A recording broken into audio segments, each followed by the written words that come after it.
बिस्मिल्लाहिर्रहमानिर्रहीम। मुहर्रमुल हराम में कुछ ऐसे काम है जो लोग करते हैं, उनका निकाह भी टूट जाता है। और कुछ ऐसी बातें हैं जो मुहर्रमुल हराम के साथ जिनको जोड़ा गया है, उनका कोई ताल्लुक नहीं है। मुहर्रमुल हराम में हमें क्या करना चाहिए, इसके बारे में हमारा दीन हमें क्या कहता है, आज इस वीडियो में बताने जा रहा हूँ। करना क्या है और क्या नहीं करना है। सबसे पहले तो ये कहा जाता है, हज़रत मूसा अलैहिस्सलाम को अल्लाह ताला ने निजात दी फिरौन से, वो मुहर्रमुल हराम था, यानी कि 10 मुहर्रम था।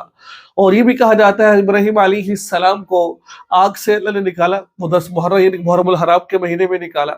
इसके अलावा बहुत सारी ऐसी बातें हैं जिसका हज़रत यूनुस अलैहिस्सलाम को मछली के पेट से अल्लाह ने निजात दी, तो मुहर्रमुल हराम का महीना था। बहुत सारी ऐसी बातें हैं जो लोगों में फैलाई जाती है।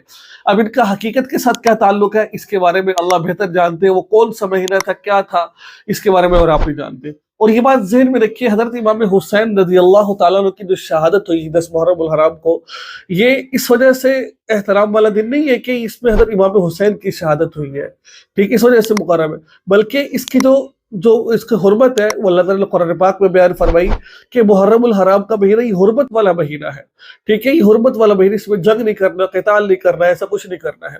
ये हुर्मत वाले महीनों में से महीना है ये वाला। अब जो मुहर्रमुल हराम के महीने के अंदर हमने जो काम नहीं करने वो आपको बताने जा रहा हूं मैं, उसके बाद जो करना है वो बताऊंगा।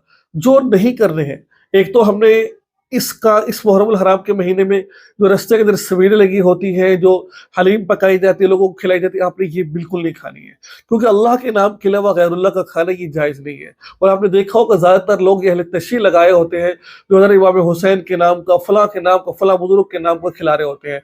कभी भी आप इसको ना खाएं, ये ठीक नहीं है इस तरह खाना। और दूसरे नंबर पर लोग मातम कर रहे होते हैं, ये काम भी करना है। आप शोक मना रहे होते हैं, ये भी काम ठीक नहीं है, क्योंकि मुसलमान शहादत पर शोक नहीं मनाता, खुशी मनाता है।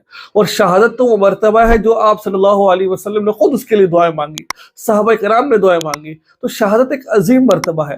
हज़रत उमर फारूक रज़ियल्लाहु तआला को जब खंजर लगा तो उन्होंने कहा किसने मारा, कहा फला मजूसी ने मारा, कहा शुक्र है अल्हम्दुलिल्लाह। तो शहादत से मुसलमान रोते नहीं है, घबराते नहीं है। तो मैं बता रहा था कि हज़रत इमाम हुसैन की 10 मुहर्रम को शहादत होना, ये हज़रत इमाम हुसैन के लिए फ़ख्र की बात है। और देखें ना, अल्लाह के नबी ने पहले ही बयान कर दिया था, जो बंदा 10 मुहर्रम का रोजा रखता है उसकी उस फजीलत बयान की।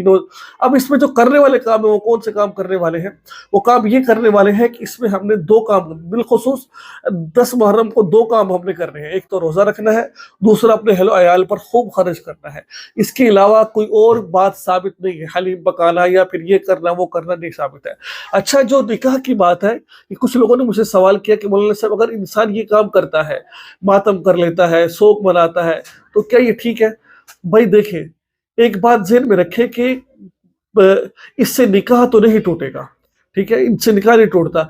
निकाह तो उस वक्त टूटता है जब इंसान बीवी को तलाक देता है या खुला लेता है या लिआन करता है, मुख्तलिफ सूरत निकाह की। लेकिन लिहाजा जो ये आप मेरा काम बताए, अगर ये बंदा ये काम कर लेता है, इससे निकाह नहीं टूटता। हाँ, ऐसा काम इंसान ये कहे कि भाई देखो, नाउज़ुबिल्लाह मिन ज़ालिक, मुहर्रमुल हराम के दिनों के अंदर बाज़ दफ़ा सहाबा किराम की गुस्ताखियाँ की जाती है। और जो बंदा सहाबा किराम की गुस्ताखी करता है, क्योंकि सहाबा किराम की तारीफ़ अल्लाह ने कुरान पाक में बयान फरमाई है, कुरान पाक में सहाबा की अल्लाह ने फजीलत बयान फरमाई है। और आज के दौर में अगर कोई बंदा सहाबा की नाउज़ुबिल्लाह मिन ज़ालिक खुल्लम मुखालफत करता है, कहता है ये तो सहाबी है ही नहीं है, फलां ढिमकाल, तो वो बंदा फिर काफिर है, दायरे इस्लाम से खारिज है। सहाबा का दिफा अल्लाह ने खुद किया है। तो कुरान पाक का इनकार करने वाला वो काफिर है, और जो काफिर हो जाता है फिर उसका निकाह भी टूट जाता है। तो ये थे मुहर्रमुल हराम के हवाले चंद गुजारिशात जो मैंने भी आपके सामने की है। मुझे उम्मीद है कि ये गुजारिशात, ये मेरी बातें आपको समझ आ गई होगी। दुआ में याद रखिएगा। अस्सलाम वालेकुम व रहमतुल्लाहि व बरकातहू।